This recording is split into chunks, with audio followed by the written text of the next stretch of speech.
Hi hello welcome to true one. ഞാൻ പ്രശാന്ത്. നമ്മളിന്ന് ഈ വീഡിയോയിൽ നോക്കുന്നത് കുറച്ച് ജോഗ്രഫി റിലേറ്റഡ് ആയിട്ടുള്ള PYQs ആണ്.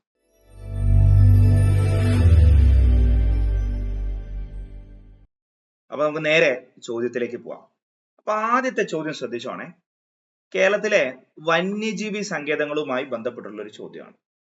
അപ്പൊ ഈ ഒരു ഭാഗത്ത് നിന്നും കേരളത്തിലെ വന്യജീവി സങ്കേതങ്ങൾ, അതേപോലെ തന്നെ നാഷണൽ പാർക്കുകൾ, ബേർഡ് സാഞ്ചുറി തുടങ്ങിയ ഭാഗത്തു നിന്നെല്ലാം വളരെ നല്ല ചോദ്യങ്ങളും അതേപോലെ തന്നെ ഒരുപാട് ചോദ്യങ്ങളും പ്രതീക്ഷിക്കാവുന്ന ഒരു ഏരിയ. സോ ഇപ്പൊ നിങ്ങൾ കാണുന്ന ഒരു ചോദ്യം എന്ന് പറയുന്നത് വളരെ ബേസ് ലെവലിലുള്ള ഒരു ചോദ്യമാണ്. ഈ ചോദ്യത്തില് ഇതൊരു PYQ ആണ്. ആദ്യത്തെ പട്ടിക 1 വന്യജീവി സങ്കേതം തന്നിട്ടുണ്ട്. പട്ടിക 2 ജില്ല തന്നിട്ടുണ്ട്. അപ്പൊ നമ്മളോട് ചോദിക്കുന്നത് 4 വന്യജീവി സങ്കേതങ്ങൾ, ആ 4 ജില്ലകൾ ഏതൊക്കെയാണ്, അപ്പൊ ഓരോ ഏതെല്ലാം ജില്ലകളിലാണ് വന്യജീവി സങ്കേതങ്ങൾ എന്നാണ് ചോദിക്കുന്നത്. ഓക്കെ, അപ്പൊ നമുക്ക് ഉത്തരത്തിലേക്ക് പോവാം. സോ ആദ്യം നിങ്ങൾ ശ്രദ്ധിച്ചോണേ, ഫസ്റ്റ് പട്ടികയിൽ കൊടുത്തിരിക്കുന്ന വന്യജീവി സങ്കേതങ്ങൾ 4 എണ്ണമാണ്. Neyyar, Chenthuruni, Karimpuzha and Kottiyoor. Okay, second പട്ടികയിൽ കൊടുത്തിരിക്കുന്നത് ജില്ലകളാണ്. തിരുവനന്തപുരം, കൊല്ലം, മലപ്പുറം, കണ്ണൂർ. ഇവിടെ ആദ്യം നമ്മൾ മനസ്സിലാക്കേണ്ട ഒരു കാര്യം, നിലവിൽ കേരളത്തിൽ എത്ര വന്യജീവി സങ്കേതങ്ങൾ ഉണ്ട്, ആ വന്യജീവി സങ്കേതങ്ങൾ ഏതെല്ലാം ജില്ലയിലാണ് സ്ഥിതി ചെയ്യുന്നത്. ഒരു എക്സ്ട്രാ കാര്യം കൂടി പഠിക്കുക, ആ വന്യജീവി സങ്കേതം നിലവിൽ വന്ന വർഷം കൂടി പഠിച്ചു കഴിഞ്ഞാൽ ഒരു ബേസ് ലൈൻ ആയി. പിന്നീട് ആ വന്യജീവി സങ്കേതത്തെ കുറിച്ച് ഡീറ്റെയിൽ ആയിട്ട് പഠിക്കാം. അപ്പൊ നമുക്ക് കൃത്യമായിട്ട് തന്നെ നോക്കാം ഏതൊക്കെ വന്യജീവി സങ്കേതം, എത്ര വന്യജീവി സങ്കേതങ്ങളുണ്ട്, ഏതെല്ലാം ജില്ലകളിലാണ്, ഏത് വർഷമാണ് ഈ പറഞ്ഞ വന്യജീവി സങ്കേതം നിലവിൽ വരുന്നത് എന്നുള്ള കാര്യങ്ങളൊക്കെ നമുക്ക് നോക്കിയിട്ട് വീണ്ടും ഈ പറഞ്ഞ ചോദ്യത്തിലേക്ക് നമുക്ക് വരാം. അപ്പൊ നോക്കാം, കൃത്യമായിട്ട് ശ്രദ്ധിച്ചോണേ. നമുക്ക് നിലവിൽ കേരളത്തിൽ 18 വന്യജീവി സങ്കേതങ്ങളാണുള്ളത്. അപ്പൊ നിങ്ങൾ ഈ ലിസ്റ്റ് കാണുന്നത് 1 മുതൽ 18 വരെയുള്ള വന്യജീവി സങ്കേതങ്ങളുടെ ലിസ്റ്റ് ആണ് കാണുന്നത്. ഇതിൽ കേരളത്തിൽ ആദ്യമായിട്ട് ഒരു വന്യജീവി സങ്കേതം വരുന്നത് 1950-ലാണ്.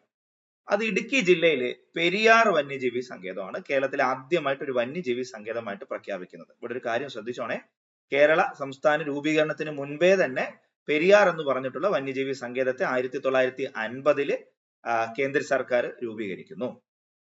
18 എണ്ണം ഉണ്ടെന്ന് പറഞ്ഞു. നമ്മൾ ഓരോന്നായിട്ട് നമുക്ക് നോക്കാം. ഇനി 1958 പുതിയ 2 വന്യജീവി സങ്കേതത്തെ കൂടി പ്രഖ്യാപിക്കുന്നു. ഒന്ന് തിരുവനന്തപുരം ജില്ലയിലെ നെയ്യാറാണ്, മറ്റൊന്ന് തൃശൂർ ജില്ലയിലെ പീച്ചി വാഴാനിയാണ് അടുത്തൊരെണ്ണം. ഇപ്പൊ മൊത്തം എത്രയായി? 3 എണ്ണമായി. പിന്നീട് 1973 വീണ്ടും 2 വന്യജീവി സങ്കേതത്തെ കൂടി കേരളത്തില് പ്രഖ്യാപിക്കുന്നു. ഒന്ന് വയനാടും മറ്റൊന്ന് പാലക്കാടും. അപ്പൊ വയനാട് പ്രഖ്യാപിച്ചത് വയനാട് വന്യജീവി സങ്കേതം എന്ന പേരിൽ അറിയപ്പെടുന്നുണ്ട്. ആൻഡ് പാലക്കാട് 1973 പ്രഖ്യാപിക്കുന്ന വന്യജീവി സങ്കേതം എന്ന് പറയുന്നത് പറമ്പിക്കുളമാണ്. 1976 പിന്നീട് ഇടുക്കി വന്യജീവി സങ്കേതം നിലവിൽ വരുന്നു. ഇടുക്കി ജില്ലയിൽ തന്നെയാണ്. ദെൻ 1983 2 വന്യജീവി സങ്കേതങ്ങളാണ് വരുന്നത്. ഒന്ന് തിരുവനന്തപുരം ജില്ലയിലും മറ്റൊന്ന് എറണാകുളം ജില്ലയിലും. തിരുവനന്തപുരം ജില്ലയിലെ പേപ്പാറ വന്യജീവി സങ്കേതം, എറണാകുളം ജില്ലയിലെ തട്ടേക്കാട് വന്യജീവി സങ്കേതം. പിന്നീട് 1984 അതിൽ തന്നെയുണ്ട് 4 വന്യജീവി സങ്കേതങ്ങളാണ് 1984 കേരളത്തിൽ നിലവിൽ വരുന്നത്. ചിന്നാർ വന്യജീവി സങ്കേതം, അത് ഇടുക്കി ജില്ലയിലാണ്. ദെൻ ചിമ്മിനി വന്യജീവി സങ്കേതം തൃശൂർ ജില്ലയിലാണ്.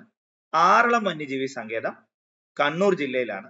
സോ ആറളം ഇപ്പോ കറണ്ട് അഫെയർ ആണ്. ആറളം വൈൽഡ് ലൈഫ് സാങ്ച്വറിയെ ആറളം ബട്ടർഫ്ലൈ സാങ്ച്വറി ആയിട്ട് പ്രഖ്യാപിച്ചിട്ടുണ്ട്. ആ കാര്യം കൂടി നിങ്ങൾ ഓർത്തു വെക്കുക. ദെൻ 1984 മറ്റൊരെണ്ണമാണ് ചെന്തുരണി വന്യജീവി സങ്കേതം, കൊല്ലം ജില്ലയിലാണ്. ഇനി 2004 പിന്നീട് ഒരു വന്യജീവി സങ്കേതം കേരളത്തിൽ വരുന്നത്. അത് എറണാകുളം ജില്ലയിലെ മംഗളവനം വന്യജീവി സങ്കേതമാണ്. 2006 ഇടുക്കി ജില്ലയിൽ വീണ്ടും ഒരു വന്യജീവി സങ്കേതം വരുന്നു, കുറിഞ്ഞിമല വന്യജീവി സങ്കേതം. 2007 പാലക്കാട് ജില്ലയിൽ ചൂലന്നൂർ വന്യജീവി സങ്കേതം വരുന്നു. മലബാർ വന്യജീവി സങ്കേതം വരുന്നു 2010 കോഴിക്കോട് ജില്ലയിലാണ്. ആൻഡ് 17ാമതായിട്ട് കൊട്ടിയൂർ വന്യജീവി സങ്കേതം 2011 കണ്ണൂർ ജില്ലയിലാണ്. ആൻഡ് 18ാമതായിട്ട് ഇപ്പൊ 18എണ്ണം, അത് 2020 മലപ്പുറം ജില്ലയിലെ കരിമ്പുഴ വന്യജീവി സങ്കേതം, അതിന്റെ മറ്റൊരു പേരാണ് ന്യൂ അമരമ്പലം എന്ന പേരിൽ അറിയപ്പെടും. അങ്ങനെ മൊത്തം 18 വന്യജീവി സങ്കേതങ്ങളുള്ള, കൃത്യമായിട്ട് ശ്രദ്ധിച്ചോണെ, 18 വന്യജീവി സങ്കേതങ്ങളുള്ള ഒരു സംസ്ഥാനമാണ് കേരളം എന്ന് പറയുന്നത്. അപ്പൊ കേരളത്തിലെ വന്യജീവി സങ്കേതങ്ങളുടെ എണ്ണം 18. ഇനി നമുക്ക് ആ ചോദ്യത്തിലേക്ക് വീണ്ടും നമുക്കൊന്ന് പോവാം. അപ്പൊ ഈ ചോദ്യം നോക്കിയേ, നെയ്യാറ്, ചെന്തുരണി, കരിമ്പുഴ, കൊട്ടിയൂർ തന്നിട്ടുണ്ട്. ദെൻ ഇപ്പുറത്ത് തിരുവനന്തപുരം, കൊല്ലം, മലപ്പുറം, കണ്ണൂർ തന്നിട്ടുണ്ട്. അപ്പൊ നെയ്യാറ് നമുക്ക് കൃത്യമായിട്ട് എഴുതാം. എവിടെയാണ് അത്? തിരുവനന്തപുരം ജില്ലയിലാണ്. ചെന്തുരണി നമ്മളിപ്പോ കണ്ടു, കൊല്ലം ജില്ലയിലാണ്. ഓക്കെ.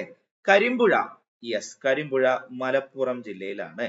കൊട്ടിയൂർ വന്യജീവി സങ്കേതം അത് കണ്ണൂർ ജില്ലയിലാണ്. സോ ജസ്റ്റ് അതിന് കൃത്യമായിട്ട് തന്നെ ഒന്ന് നിങ്ങൾ നോക്കിയാൽ മതി. ഓക്കെ. സോ ഇതിന്റെ ആൻസർ എന്ന് പറയുന്നത് ഓപ്ഷൻ എ ആണ് ആൻസർ ആയിട്ട് വരുന്നത്. ഇനി നമുക്ക് ഈ ഒരു ക്ലാസ്സിൽ നമുക്ക് കേരളത്തിലെ പ്രധാനപ്പെട്ട 2 വന്യജീവി സങ്കേതങ്ങളെ കുറിച്ച് നമുക്കൊന്ന് പഠിക്കാം, ഡീറ്റെയിൽ ആയിട്ട് തന്നെ പഠിക്കാം. ഓക്കെ. ഒന്ന്, കേരളത്തിലെ ആദ്യത്തെ വന്യജീവി സങ്കേതമായിട്ടുള്ള പെരിയാർ വന്യജീവി സങ്കേതത്തെ കുറിച്ച് എപ്പോഴും ചോദ്യങ്ങൾ വരുന്ന ഒരു വന്യജീവി സങ്കേതമാണ്, അതുകൊണ്ട് അത് പഠിക്കാം. മറ്റൊന്ന്, ചിന്നാർ വന്യജീവി സങ്കേതം, വീണ്ടും വലിയ രീതിയിൽ തന്നെ ചോദ്യങ്ങൾ വരുന്ന ഒരു ഏരിയയാണ് ചിന്നാർ, അത് ഇടുക്കിയിലാണ്, 1984. അപ്പൊ നമുക്ക് ഈ വന്യജീവി സങ്കേതങ്ങളെ ഒന്ന് ഡീറ്റെയിൽ ആയിട്ട് തന്നെ നമുക്ക് പരിചയപ്പെടാം. അപ്പൊ എങ്ങനെയാണ് വന്യജീവി സങ്കേതങ്ങൾ പഠിക്കേണ്ടത് എന്ന് കൃത്യമായിട്ട് തന്നെ ഈ ഒരു ഭാഗത്ത് നിന്ന് നമുക്ക് നോക്കാം. അപ്പൊ 18 വന്യജീവി സങ്കേതങ്ങളും നമുക്ക് വളരെ ഇമ്പോർട്ടന്റ് ആണ്. അപ്പൊ അതില് പെരിയാർ വന്യജീവി സങ്കേതമാണ് നമ്മൾ എടുത്തിരിക്കുന്നത്, അല്ലെ?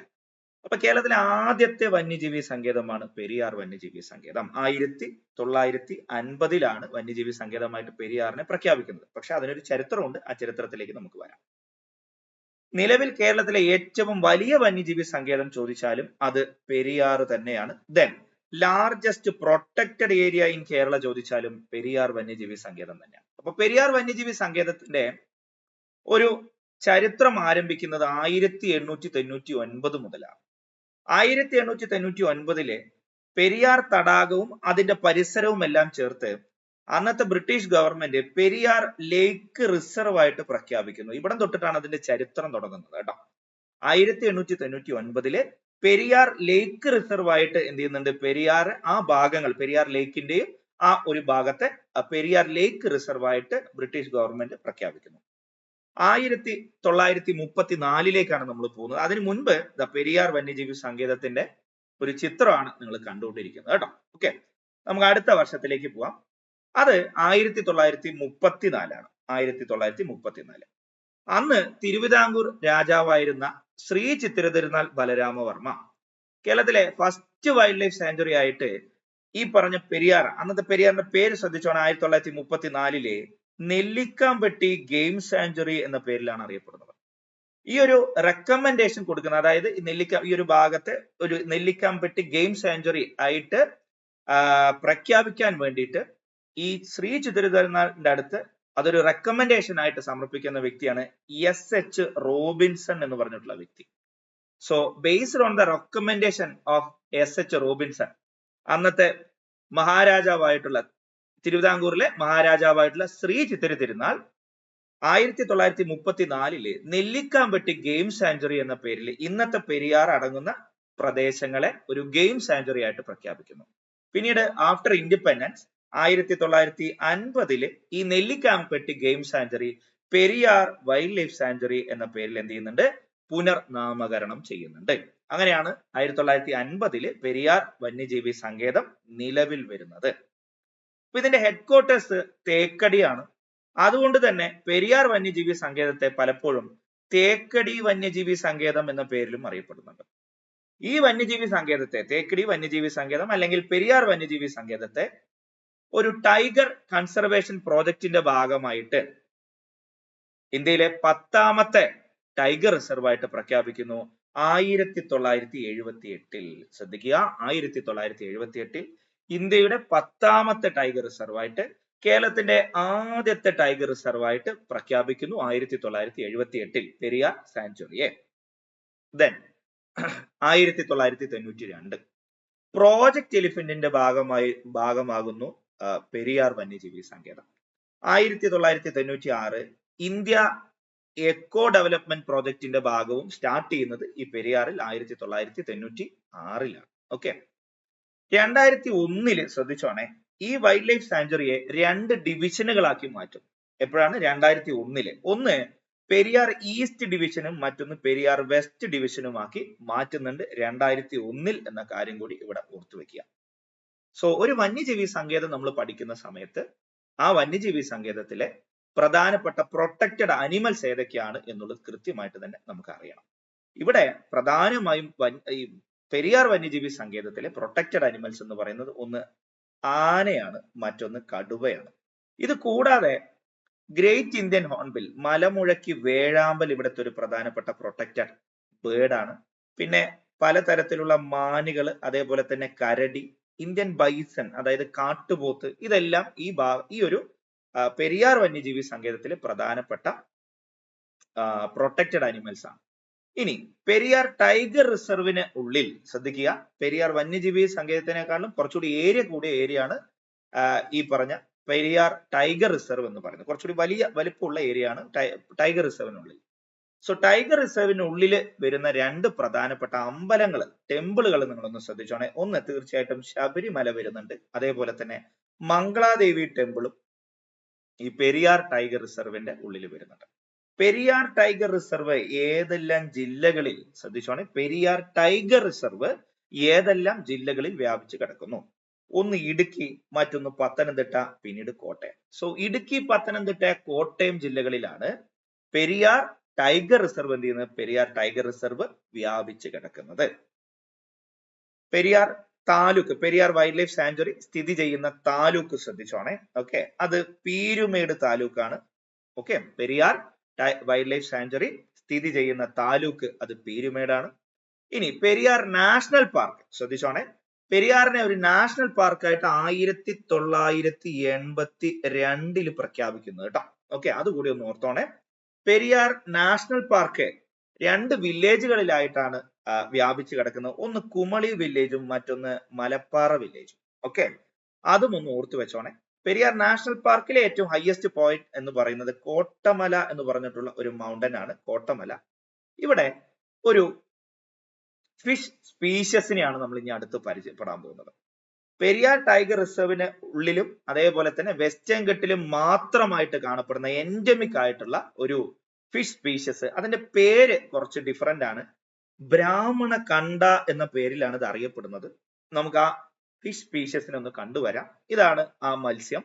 ഇതിന്റെ പേര് ബ്രാഹ്മണ കണ്ട എന്നാണ്. ഈ മത്സ്യം ലോകത്തിലെ പെരിയാർ ടൈഗർ റിസർവിനുള്ളിൽ വെസ്റ്റേൺ ഘട്ടിൽ മാത്രം കാണപ്പെടുന്ന ഒരു എൻഡമിക് ആയിട്ടുള്ള സ്പീഷ്യസ് ആണ്. അതായത് ആ ഭാഗത്ത് മാത്രം കാണപ്പെടുന്ന ഒരു സ്പീഷ്യസ് ആണ്. ഇത് എക്സ്റ്റിൻഷന്റെ വക്കിലാണ് എന്ന കാര്യം കൂടി ഓർത്തു വെക്കുക. വംശനാശ ഭീഷണി നേരിടുന്ന ഒരു സ്പീഷ്യസ് കൂടിയിട്ടാണ് ഈ ബ്രാഹ്മണ കണ്ട എന്ന് പറഞ്ഞിട്ടുള്ള ഈ ഒരു ഫിഷ് സ്പീഷ്യസ് എന്ന കാര്യം കൂടി കൃത്യമായിട്ട് ഓർത്തു വെക്കുക. ഓക്കെ, ഇത്രയാണ് പെരിയാർ വൈൽഡ് ലൈഫ് സാങ്ച്വറിയും പെരിയാർ ടൈഗർ റിസർവുമായിട്ട് നമുക്ക് നോക്കേണ്ട പ്രധാനപ്പെട്ട കാര്യങ്ങൾ. ഇനി അടുത്ത വൈൽഡ് ലൈഫ് സാങ്ച്വറിയിലേക്ക് പോകുന്നു. സ്ഥിരമായിട്ട് ക്വസ്റ്റ്യനുകൾ വരുന്ന ഒരു പ്രധാനപ്പെട്ട വൈൽഡ് ലൈഫ് സാങ്ച്വറിയാണ് ചിന്നാർ വന്യജീവി സങ്കേതം.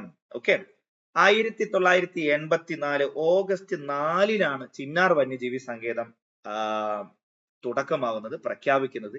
ഇടുക്കി ജില്ലയിലാണ് ഈ പറഞ്ഞ വന്യജീവി സങ്കേതം സ്ഥിതി ചെയ്യുന്നത്. തമിഴ്നാടുമായിട്ട് ബോർഡർ ചെയ്യുന്ന ഒരു വന്യജീവി സങ്കേതം കൂടിയിട്ടാണ് ചിന്നാർ വന്യജീവി സങ്കേതം. അതേപോലെ തന്നെ പശ്ചിമഘട്ടത്തിന്റെ മഴനിഴൽ പ്രദേശത്ത് റെയിൻ ഷാഡോ റീജിയനിൽ കിടക്കുന്ന ഒരേ ഒരു വന്യജീവി സങ്കേതം ചോദിച്ചാലും ചിന്നാർ തന്നെയാണ്. ഹെഡ്ക്വാർട്ടേഴ്സ് ചിന്നാർ തന്നെയാണ്.